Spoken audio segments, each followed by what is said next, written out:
ओम शांति। आज है अव्यक्त मुरली और डेट है उसकी 20/2/2022 और आज मुरली का विशेष टाइटल है पुरुषार्थ की तीव्र गति में कमी के दो मुख्य कारण।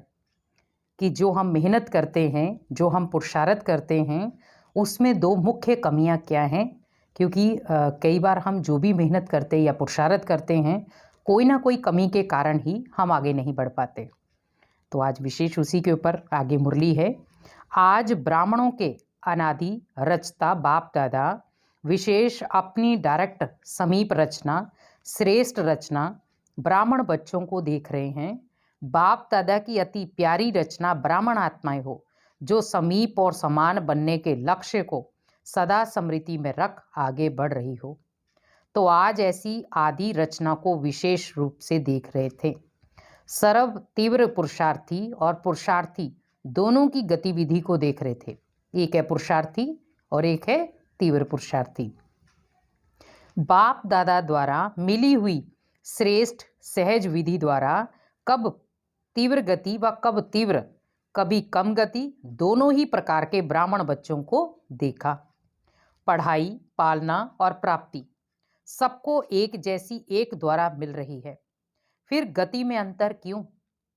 तीव्र पुरुषार्थी अर्थात फर्स्ट डिवीजन वाले और पुरुषार्थी अर्थात सेकंड डिवीजन में पास होने वाले। आज विशेष सभी का चार्ट चेक किया। कारण बहुत है, लेकिन विशेष दो कारण हैं। चाहना सबकी फर्स्ट डिवीजन की है, सेकंड डिवीजन में आना कोई नहीं चाहता। क्योंकि आज देखो, अगर बच्चे के पास पूरा मौका हो कि मुझे फर्स्ट डिवीजन में आना है, तो वो छोड़ेगा थोड़ी। लेकिन लक्ष्य और लक्षण दोनों में अंतर पड़ जाता है। या तो लक्ष्य में कमी है या लक्षण में कुछ ना कुछ कमी है। विशेष दो कारण क्या देखे कि अगर लक्ष्य कमजोर है या लक्षण कमजोर है, इन दोनों के विशेष मुख्य कारण क्या देखे। पहला है संकल्प शक्ति, जो सबसे श्रेष्ठ शक्ति है, उसको यथार्थ रीति स्वयं प्रति व सेवा प्रति समय प्रमाण कार्य में लगाने की यथार्थ रीति नहीं है। क्योंकि जब समय था कि संकल्पों से हम सेवा करें, लेकिन हमने उस समय नहीं की, तो उस समय हम वाचा से सेवा करते रहे, और जब वाचा से करने की थी तब हम संकल्पों से करें, तो दोनों में ऊपर नीचे हो जाता है ना। दूसरा कारण वाणी की शक्ति को यथार्थ रीति समर्थ रीति से कार्य में लगाने की कमी। इसीलिए दोनों कमियां विशेष हैं। क्योंकि इन दोनों कमियों में क्या होता है, हमें डाउन भी करती हैं और अप भी करती है।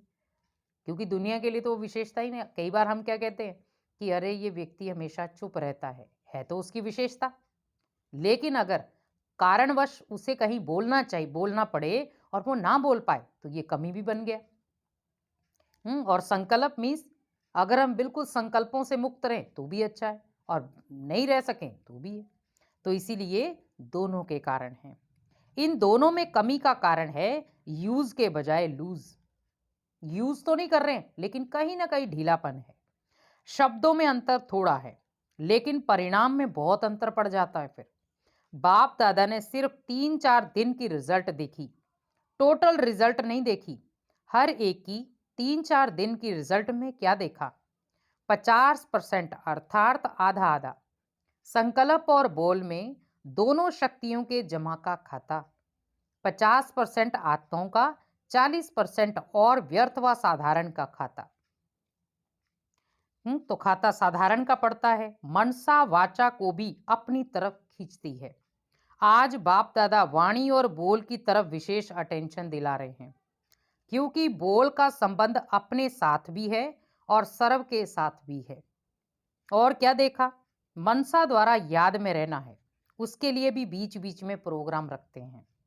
लेकिन बोल के लिए अलबेलापन ज्यादा है, इसीलिए बाप दादा इस पर विशेष अंडरलाइन करा रहे हैं।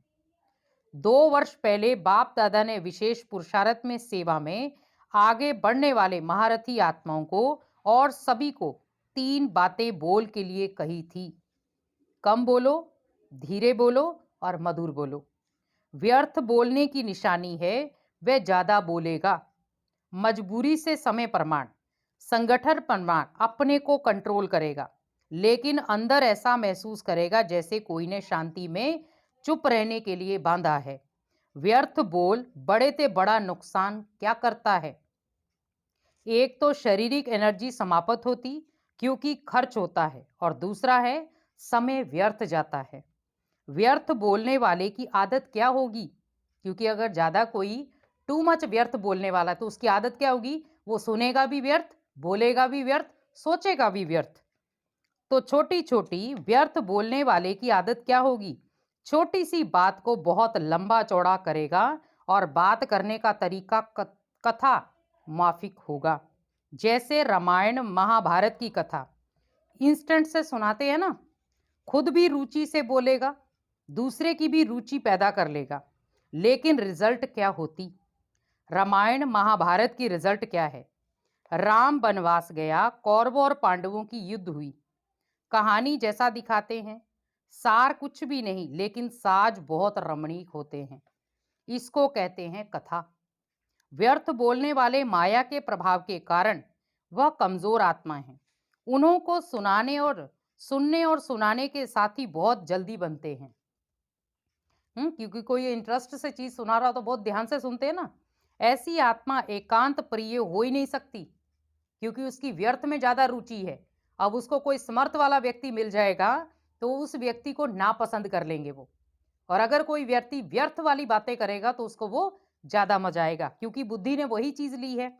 ऐसी आत्मा एकांत प्रिय हो नहीं सकती, इसीलिए वह साथी बनाने में बहुत होशियार होगा। बाहर से कभी कभी ऐसा दिखाई देता कि इन्हों का संगठन पावरफुल और ज्यादा लगता है, लेकिन एक बात सदा के लिए याद रखो कि माया के जाने का अंतिम चरण है, इसीलिए विदाई लेते लेते भी अपना तीर लगाती रहती है। इसीलिए कभी कभी कहाँ कहाँ माया का प्रभाव अपना काम कर लेता है।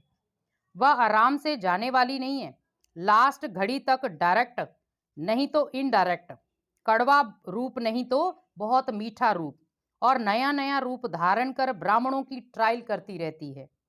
फिर भोले भोले ब्राह्मण क्या कहते हैं, ये तो बाप दादा ने सुनाया ही नहीं था कि इस रूप में माया आती है। अलबेलेपन के कारण अपने को चेक भी नहीं करते और सोचते हैं कि बाप दादा तो कहते हैं कि माया आएगी। आधा अक्षर याद रखते कि माया आएगी, लेकिन मायाजीत बनना है ये भूल जाते हैं। और बात, व्यर्थ व साधारण बोल के भिन्न भिन्न रूप देखे। एक, सीमा से बाहर और लिमिट से परे हंसी मजाक। दूसरा, टोंटिंग बे। तीसरा, इधर उधर के समाचार इकट्ठे कर सुनना और सुनाना।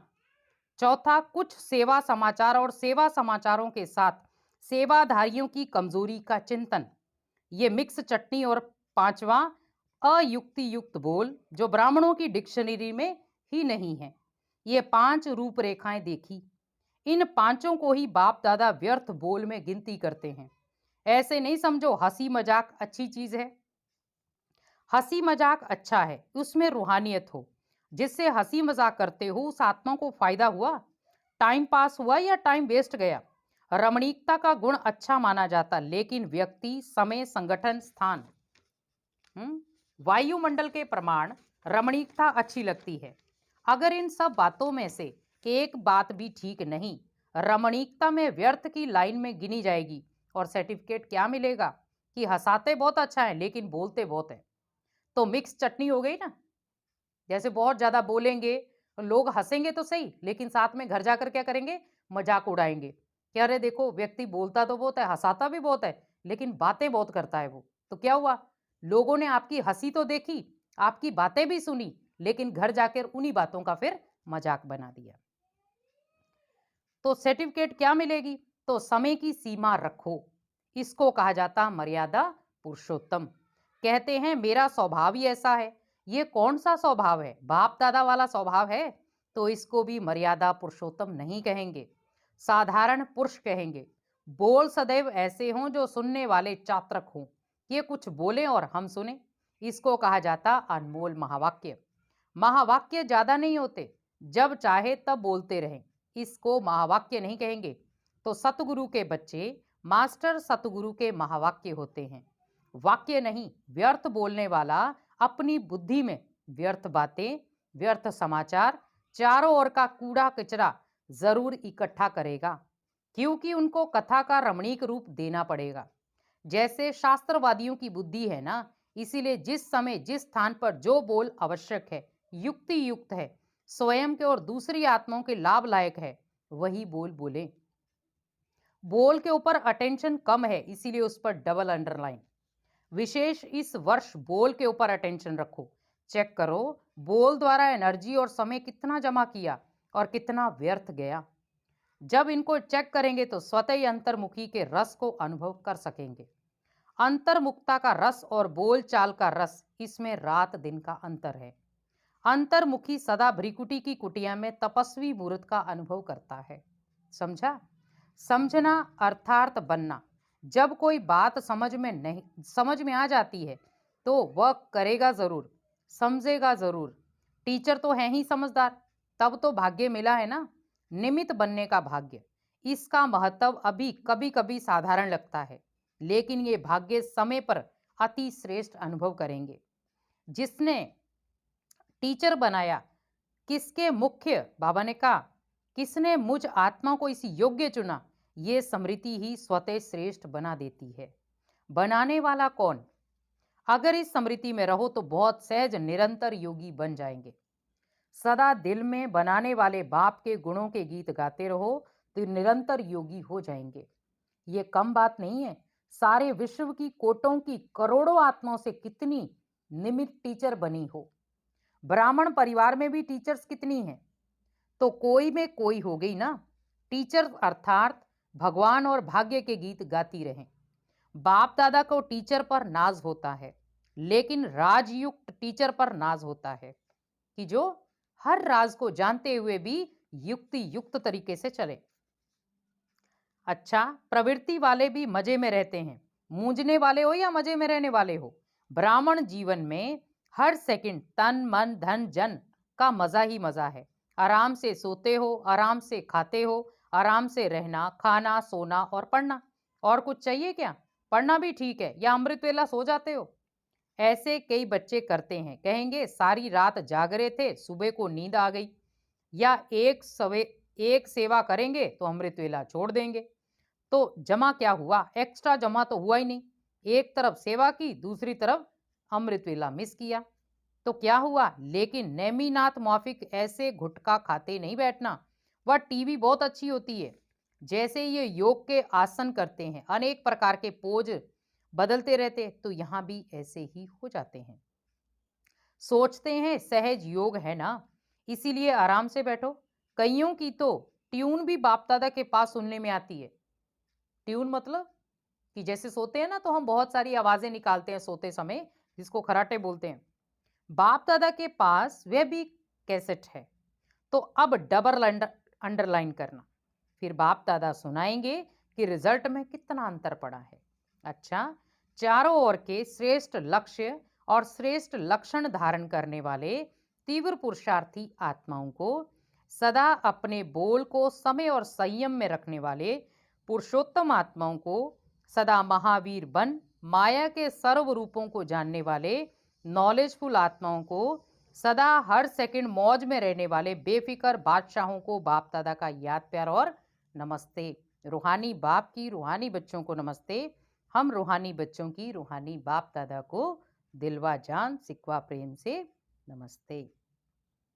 अव्यक्त बाप दादा की पार्टियों से मुलाकात। पहला, साइलेंस की शक्ति को अच्छी तरह से जानते हो। साइलेंस की शक्ति सेकंड में अपनी स्वीट होम शांति धाम में पहुंचा देती है।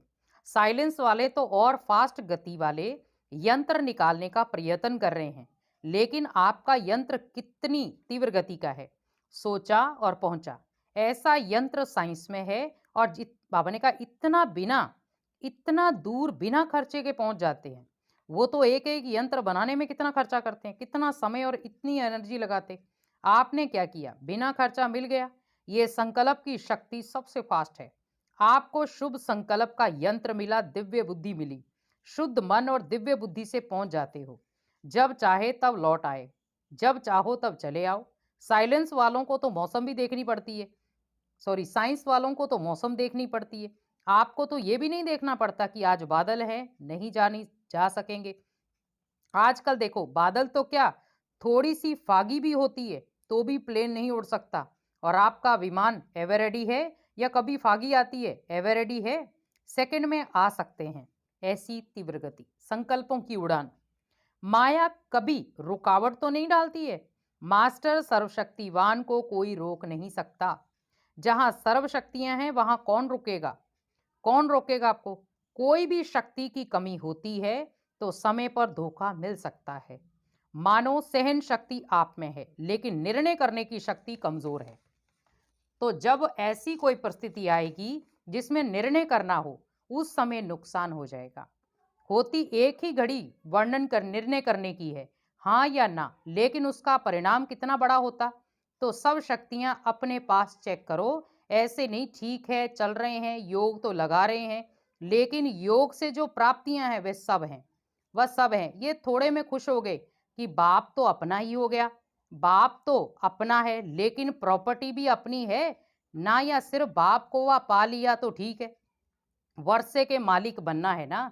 बाप की प्रॉपर्टी है सर्व शक्तियां, इसीलिए बाप की महिमा है सर्वशक्तिवान ऑलमाइटी अथॉरिटी। सर्व शक्तियों का स्टॉक जमा है या इतना ही है, कमाया और खाया बस? बाप दादा ने सुनाया कि आगे चलकर आप मास्टर सर्वशक्तिवान के पास सब भिखारी बनकर आएंगे। हमें शांति दो, सुख दो, आनंद दो, हमारे कला कलेश खत्म करो। बाबा ने कहा अंतिम समय कैसे आएंगे? भिखारियों की तरह आएंगे। पैसा या अनाज के भिखारी नहीं, लेकिन शक्तियों के भिखारी आएंगे। अभी तो हम पैसे अनाज के भिखारी देखते हैं ना, लेकिन उस समय कौन से आएंगे? शक्तियों। हमें शक्तियां दो, हम बहुत दुखी हैं, हमें शांति की शक्ति दो। क्योंकि अभी तो समझ में नहीं आ रहा ना, क्योंकि घर में हमें हर प्रकार की सुविधा मिल रही है, तो हम कह रहे कौन बैठ के भगवान को याद करे। तो जब स्टॉक जमा होगा तब तो देंगे ना। दान वही दे सकता जिसके पास अपने से ज्यादा हो। अगर अपने जितना ही होगा तो दान क्या करेंगे? तो इतना जमा करो, संगम पर और काम ही क्या है, जमा करने का ही काम मिला। सारे कल्प में और कोई युग नहीं है। आज देखो, मान लो कोई कुछ मांग भी रहा है तो उसके पीछे कोई ना कोई तो वजह होगी ना उसकी। लेकिन सोचो कि हम जब धन भी देते हैं तो सोच सोच के देते हैं। अब वही अगर धन कहीं गिर जाए तो हम सोचते हैं अरे मेरा तो धन गुम हो गया। तो ये सोचो किसी गरीब के अगर काम आ जाए और वो मान लो उसको भूख लगी, आप भोजन करा दें उसे, तो उससे क्या मिलेगा? दुआएं मिलेंगी। तो जमा के समय अगर जमा नहीं किया तो अंत में क्या कहना पड़ेगा? अभी नहीं तो कभी नहीं, फिर टू लेट का बोर्ड लग जाएगा। अभी तो लेट का बोर्ड है, टू लेट का नहीं। सभी माताओं ने इतना जमा किया है, शिव शक्तियां हो या घर की माताएं हो। शिव शक्ति कहने से शक्तियां आती हैं। किन माताओं को बाप ने शिव शक्ति बना दिया? अगर कोई शक्ल आपका देखे तो क्या कहेंगे? ऐसी शिव शक्तियां होती हैं क्या? लेकिन बाप ने पहचान लिया कि वे आत्माएं शक्तिशाली हैं। बाप तो आत्माओं को देखता है, ना बूढ़ा देखता, ना जवान देखता, ना बच्चा देखता। आत्मा तो बूढ़ी व छोटी है ही नहीं। तो ये खुशी है ना कि हमको बाप ने शिव शक्ति बना दिया। दुनिया में कितनी पढ़ी लिखी माताएं हैं, लेकिन बाप को गांव वाले ही पसंद है। क्यों पसंद है? सच्चे दिल पर साहेब राजी। क्योंकि पढ़े लिखों के पास एक तो टाइम नहीं है और दूसरा अपनी बुद्धि को वो समझदार बुद्धि समझते हैं। क्योंकि हमारे पास जो नॉलेज है वो किसी के पास नहीं है। लेकिन भगवान कहते हैं ना, बच्चे मेरे ज्ञान को कौन समझेगा? जो एक तो अनपढ़ है, दूसरा गरीब है। बाप को सच्चे दिल प्यारी लगती है। जो भोले होंगे उन्हें झूठ कपट करने नहीं आएगा। क्योंकि उनके पास ये चीजें होंगी नहीं, दिखावा करने की चीजें होंगी नहीं। जो चालाक चतुर होते हैं उसमें सब बातें होती हैं, वो दूर से परखने में आ जाता है कि ये अपनी चतुराई दिखा रहा है। तो जिसकी दिल भोली है, अर्थात दुनिया की मायावी चतुराई से परे है, वह बाप को अति प्रिय है। दुनिया को वो प्रिय नहीं लगेगा, लेकिन वो बाप को अति प्रिय लगेगा। बाप सच्ची दिल को देखता है, बाकी पढ़ाई को, शक्ल को, गांव को, पैसे को नहीं देखता। वो सच्ची दिल चाहिए, इसीलिए बाप का नाम दिल वाला है। अच्छा, आगे आज का वरदान दिया। दृढ़ निश्चय द्वारा फर्स्ट डिवीजन के भाग्य को निश्चित करने वाले मास्टर नॉलेजफुल भव। दृढ़ निश्चय द्वारा फर्स्ट डिवीजन के भाग्य को निश्चित करने वाले मास्टर नॉलेजफुल भव। दृढ़ निश्चय भाग्य को निश्चित कर देता है। जैसे ब्रह्मा बाप फर्स्ट नंबर में निश्चित हो गया ना, ऐसे हमें फर्स्ट डिवीजन में आना ही है। दृढ़ निश्चय हो। ड्रामा में हर एक बच्चे को ये गोल्डन चांस है। सिर्फ अभ्यास पर अटेंशन हो तो नंबर आगे ले सकते हैं। इसीलिए मास्टर नॉलेजफुल बन हर कर्म करते चलो, साथ के अनुभव को बढ़ाओ तो सहज हो जाएगा। जिसके साथ स्वयं सर्वशक्तिवान बाप है, उसके आगे माया पेपर टाइगर है। स्लोगन, स्वयं को हीरो पाठधारी समझ, बेहद नाटक में हीरो पाठ बजाते रहो। स्वयं को हीरो पाठधारी समझ, बेहद नाटक में हीरो पाठ बजाते रहो। ओम शांति।